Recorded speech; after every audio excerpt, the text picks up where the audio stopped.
சரவண பவ. வேல் இருக்க வினை இல்லை, மயில் இருக்க பயமும் இல்லை. உனக்கு இன்னும் சில விஷயங்கள் புரியவில்லை. நீ மலை போல நினைத்திருக்கும் பிரச்சனைகள் அனைத்தையும் ஏற்கனவே தீர்த்து விட்டேன். எத்தனை முறை சொன்னாலும் நீ அந்த பயத்தில் இருப்பதால் தீர்த்த பிரச்சனையை தீர வேண்டும் என தொடர்ந்து வேண்டிக் கொண்டே இருக்கின்றாய். பிரச்சனை என்று வந்துவிட்டால் ஒரே அடியாக பயந்து விடுகிறாய். இதை இப்போதே விட்டுவிடு. இனி வரப்போவது எல்லாம் உனக்கு வசந்த காலமே. வாழ்வில் எதையெல்லாம் நீ நிரந்தரம் என நினைத்து கொண்டிருந்தாயோ அவை நிதர்சனமில்லாத பொய்கள் என்பதை புரிந்து கொள்ளவே உனக்கு சோதனைகள் தரப்பட்டன. யாரை நம்பி நீ உன்னுடைய உடைமைகளை கொடுத்தாயோ அவர்கள் உண்மையில்லாதவர்கள் என்பதை உணர்த்தவே பிரச்சனையில் உன்னை நான் சிக்க வைத்தேன். யாரை எதிர்பார்த்து காத்திருந்தாயோ அவர்களால் உனக்கு நன்மை இல்லை என உணர்த்தவே அவர்களின் சுயரூபத்தை நான் உனக்கு வெளிப்படுத்தினேன். ஆனால் நீயோ வெகுளியாக இருந்து விட்டாய். உனது அன்பு குணத்தை, அப்பாவித்தனத்தை அவர்கள் பயன்படுத்தி கொண்டார்கள். பொருளையும் நம்பிக்கையையும் நீ இழந்து விட்டாய். அவமானமும் பட்டாய். அந்த கெட்ட காலங்களை நினைத்து பார்க்க வேண்டாம். அந்த காலங்கள் மாறிவிட்டன. இனி வருவது எல்லாம் வசந்த காலமே. சோர்ந்து போயிருந்த உன்னை தேற்றி இதோ நான் உனது வலது கையை பிடித்து தூக்கி நிறுத்தினேன். நான் உன்னை தாங்கிக் கொண்டிருக்கிறேன் என்பதை உணர்த்துவதற்காக பலமுறை உன் கோரிக்கைகளை நிறைவேற்றி தந்தேன். கஷ்டமான நேரங்களிலெல்லாம் உன்னுடன் இருந்து உன்னை காப்பாற்றினேன். நீ அழைத்த நேரத்திலெல்லாம் உனக்கு பதில் குரல் கொடுத்தேன். இதையெல்லாம் நான் எதற்காக செய்தேன்? நீ எப்போதும் ஆனந்தமாக இருக்க வேண்டும் என்பதற்காகவே செய்தேன். ஆனந்தம் மனமகிழ்ச்சியாக இருக்கும்போது அல்லவா வருகிறது? மனமகிழ்ச்சி எப்போது வருகிறது? உன் கோரிக்கைகள் அனைத்தும் நிறைவேறிய பிறகுதானே வருகிறது. நீயோ நான் முடித்துவிட்ட பிரச்சனைகளை இன்னும் முடியவில்லை என தவறுதலாக புரிந்து கொண்டு துக்கத்தில் இருக்கின்றாய். கர்ம வினைகள் தொலைந்தன என அதை தூக்கி உன் மனதிலிருந்து எறிந்துவிடு.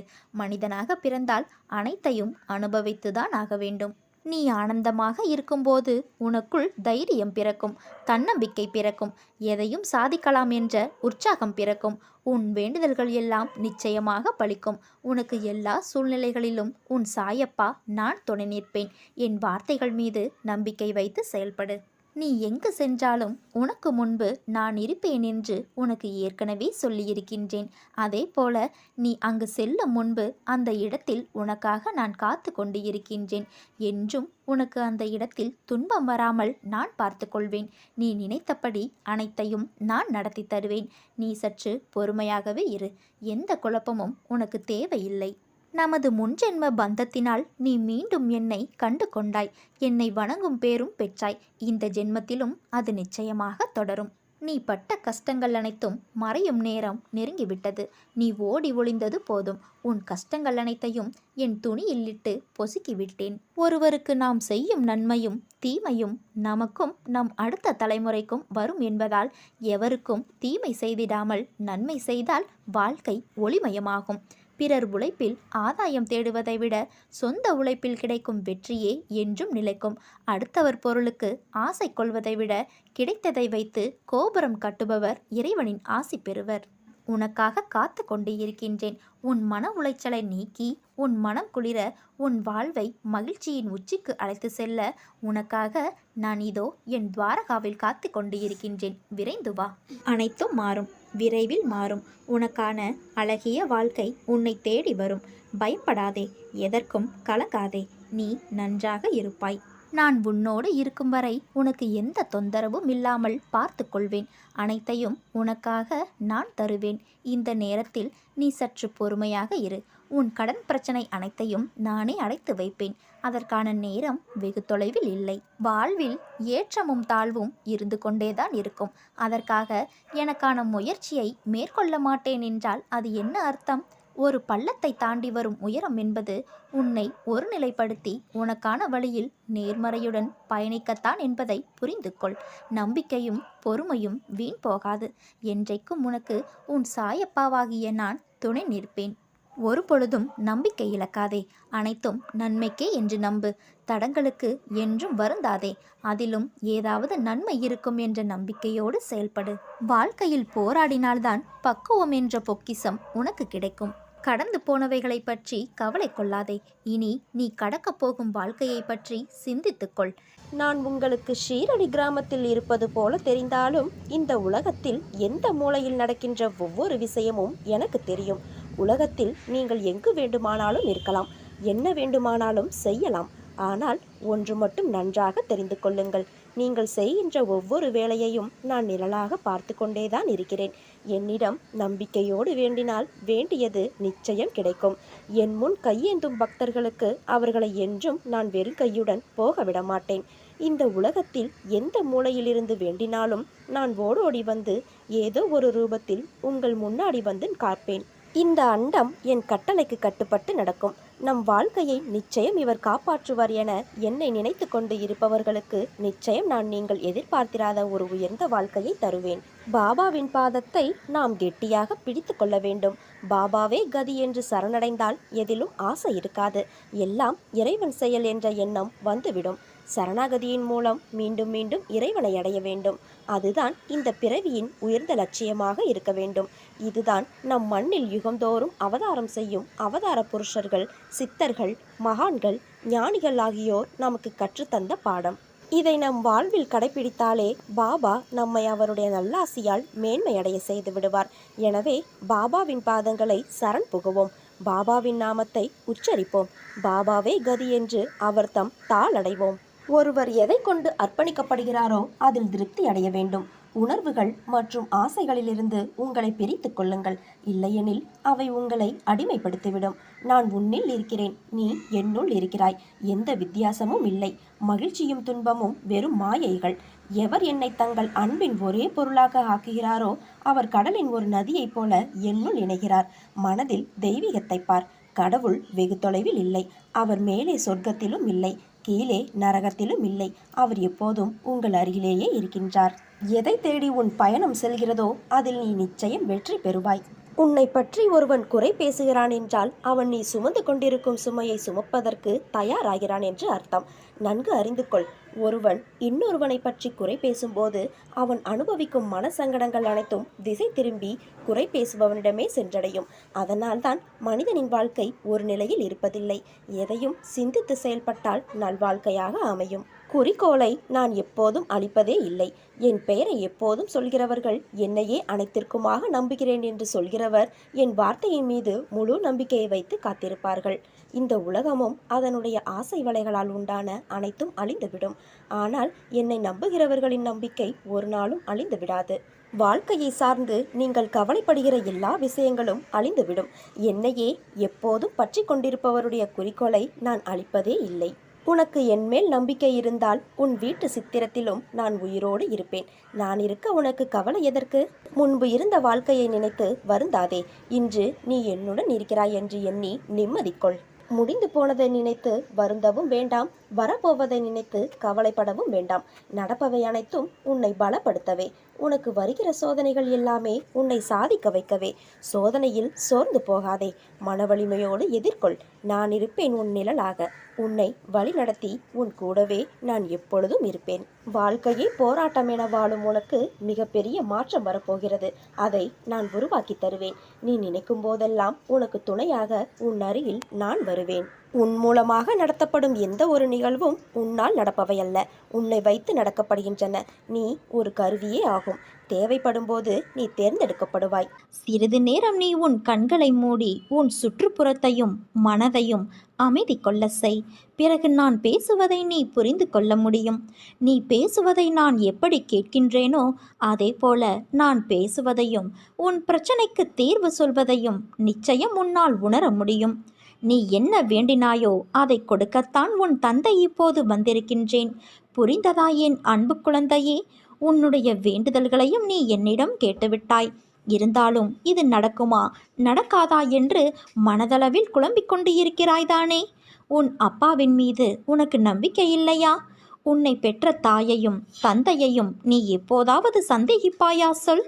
உன் அப்பா நான் உனக்கு வேண்டியதை செய்வதற்காகத்தானே இருக்கின்றேன். உன் அன்பு குழந்தைகளையும் உன்னுடைய அன்பு குடும்பத்தையும் நான் என் கைமேல் தாங்கியுள்ளேன். இதை நான் உனக்கு சித்திரத்தின் மூலமாகவும் காட்டிக்கொண்டு இருக்கின்றேன். நீ கேட்ட அனைத்து வேண்டுதல்களையும் அவர்களுக்காகவும் உனக்காகவும் நான் நிறைவேற்றித் தரப்போகிறேன் குழந்தையே. நான் கொடுப்பதை தவறாமல் நீ பெற்றுக்கொள். எந்த காரணத்தை கொண்டும் உன் அலட்சியத்தினால் அதை தட்டி விட்டுவிடாதே. எப்போது உனக்கு நான் கொடுக்க நினைத்து விட்டேனோ அதை நிச்சயம் உன் கைகளில் கொடுத்தே தீருவேன். அதை யார் நினைத்தாலும் தடுக்க முடியாது.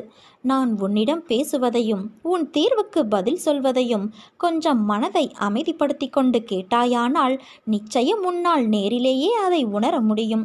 நான் உன்னிடம் பேசுவதற்கு ஆவலாக இருக்கின்றேன். அதைவிட நீ பேசுவதை கேட்பதற்கு மிகவும் நான் மகிழ்ச்சியாக இருக்கின்றேன். உனக்கு நேரம் கிடைக்கும் போதெல்லாம் மனதை அமைதியாக்கிக்கொள். உன் சுற்றுப்புறத்தை அமைதியாக்கிக் கொண்டு என்னோடு நீ மனதளவில் பேசு. நான் நிச்சயம் அதை உணர்வேன். அதை கேட்பதன் மூலம்தான் எனக்கு மிகுந்த சக்தி அளிக்கும். உன்னுடைய பிரச்சனைக்கு உடனே தீர்வை சொல்ல வேண்டும் என்று எனக்கு உந்துதல் கிடைக்கும். அதனால்தான் சொல்கின்றேன். நான் கொடுக்கும் வரத்தை நீ தட்டிவிடாதே குழந்தையே. நிச்சயம் நீ கேட்ட வேண்டுதல்கள் அனைத்தையும் நான் உனக்கு கொடுக்கத்தான் போகின்றேன். அது அனைத்தும் என்னிடம்தான் பத்திரமாக உள்ளது. உன் வேண்டுதல்கள் இன்னும் நிறைவேறவில்லையே என்று நீ எக்காரணத்தை கொண்டும் கவலைப்பட வேண்டாம். சரியான நேரத்தில் உன் கைகளில் நானே அதை சேர்ப்பேன். கலங்காதே என் அன்பு செல்வமே. உனக்கு இனி நல்லதே நடக்க வைப்பேன். நீ என்னை நம்பிவிட்டாயல்லவா? உன்னை இனி நிர்கதியாக நான் விட மாட்டேன். உன் மனதில் அவ்வப்போது தோன்றும் வெறுப்புகளுக்கும் கவலைகளுக்கும் நீ இடம் கொடுக்காதே. எதுவானாலும் என் தந்தையின் அருளால் மாறப்போகின்றது. நான் ஏன் இந்த எண்ணத்தில் இருக்க வேண்டும் என்று அவைகளை வெளியேற்று. இல்லாவிட்டால் அவைகள் கொஞ்சம் கொஞ்சமாக உன் மனதை ஆக்கிரமித்து நீ சாதாரணமாக செய்ய வேண்டிய வேலைக்கு கூட பல மடங்கு சக்தியை செலவழிக்கக்கூடிய நிலைக்கு உன்னை கொண்டு வந்துவிடும். மாற்றம் ஒன்றே மாறாதது. எண்ணங்கள் நேர்மறையாக இருக்கும் வரை எப்படிப்பட்ட சூழலையும் உன்னால் சமாளித்து செல்ல முடியும். இதை நீ பலமுறை உணர்ந்து இருப்பாய். நான் உன்னோடு இருக்கும் வரை தைரியமாக நீ முன்னேற வேண்டும் குழந்தையே. உன் வாழ்வில் நடப்பவையெல்லாம் நல்லதொரு மாற்றத்திற்கே என்று நீ உணர வேண்டும். மனதில் உள்ள சங்கடங்களை மறைத்துக்கொண்டு எத்தனை நாட்களுக்குத்தான் வாழ்வது? உன் மனதிலிருந்து நிம்மதியை நீ எப்போதோ இழந்துவிட்டாய். அமைதி வெறும் வார்த்தைகளில் இருக்கிறதே தவிர மனதில் இல்லையே. வெளியே சொன்னால் கௌரவம் போய்விடும் என நினைத்து மனதில் பூட்டிய விஷயங்கள் இன்று உடலையும் சேர்த்து பாதிக்கும் நிலைக்கு உன்னை தள்ளி இருக்கிறது. எதையோ இழந்துவிட்டது போன்ற பரிதவிப்பிலேயே ஒவ்வொரு நாளையும் ஒரு யுகமாக நீ நகர்த்தி வருகின்றாய். மெல்ல மெல்ல நீ தளர்ந்து விட்டாய்.